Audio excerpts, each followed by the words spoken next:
Defense mechanisms, the good, the bad, and everything in between.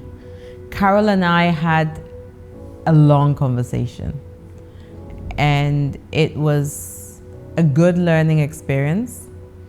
Now, this is a recap of that conversation, and I'll start off very quickly talking about what defense mechanisms are. And what I remember was around them being these unconscious reactions we develop in service of protecting ourselves. So just so that we create a safety net. So when we feel like we're under attack or we feel unsafe, we develop these reactions so that we protect ourselves. And she had a long list of defense mechanisms, but they included things like humor, projection, avoidance, denial, regression, and watch the full episode on YouTube and it will tell you a lot more. And she gives examples of how we develop these defense mechanisms and how they serve us and how they, and how they show up in our lives and in our relationships further down in our lives. Now, what I would like us to talk about is today.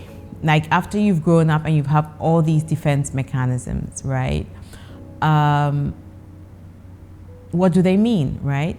The first thing is that defense mechanisms are not a bad thing. They're actually meeting a very basic need for safety. And we all want to feel safe, right? We talked about, and this was really an amazing surprise thing for me, where she talked about how our brain literally shuts. It was when someone has a traumatic experience, a massively traumatic experience, the brain literally shuts down and prevents them from actually remembering it. And it's the brain's way of protecting them, right? And so that's one defense mechanism, for example. And so they're not a bad thing. But the truth is that depending on how, as you evolve as a person, how they continue to show up in your life, then they can be a bad thing because sometimes they will not continue to serve you in your adulthood.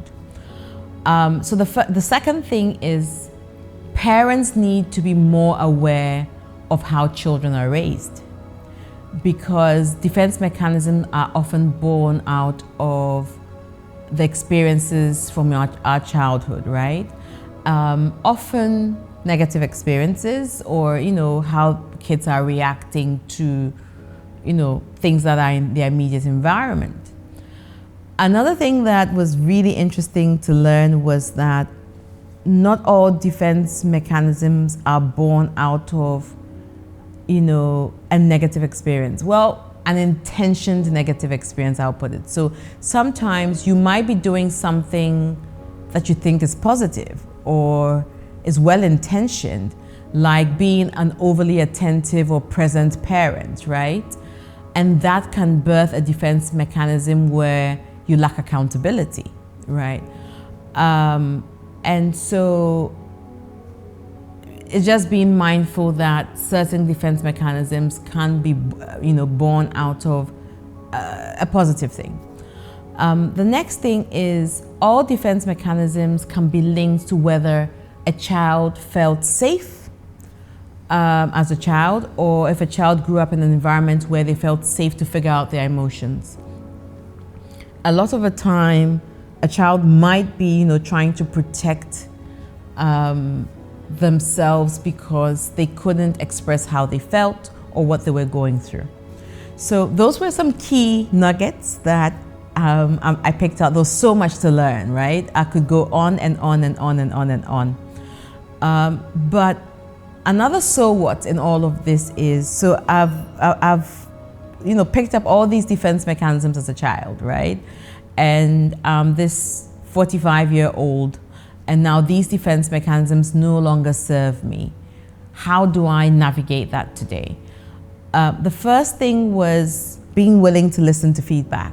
What do people consistently tell me? Do people tell me I'm defensive? Do people tell me that I don't listen? What are they telling me? some introspection, being willing to identify my own triggers. How do I respond to certain things, right? And also potentially being intentional about developing healthy coping mechanisms, right? So when something triggers me, how do I respond? Do I leave it to that subconscious defense mechanism to respond to it? Or am I developing a new coping mechanism that will help me respond to it in a healthy fashion that is not, bad for myself and for the people in my immediate environment? And then the reality is sometimes these defense mechanisms are so well entrenched in us that we might not be able to navigate them as individuals all by ourselves. And so if you can't do it alone, we can do it with the support of therapy. Therapy is a really great place to start. We talked about a lot of the stigma that's associated with therapy, and we are mindful that as a culture, there are quite strong associations with the people who go for therapy. And in that conversation, one of the things that Carol had said was maybe those people who go for therapy should be willing to speak about the fact that they do go for therapy. So I will start off by saying I've done therapy for several years, and it's been a great way for me to cope with several things that I've struggled with across my life journey. And so it's not something that should be a point of stigma for anybody, because it's a way, it's just like you go and service your car every month, whether it's once a month or once a week or whatever it is. It's a great opportunity to go and talk to a professional to help you navigate things that you struggle with as an individual. And so, yes, we will continue to have these healthy conversations around various mental health related issues, in service of creating awareness, in service of supporting people, in service of building healthier communities, healthier individuals, healthier relationships between people in their family lives.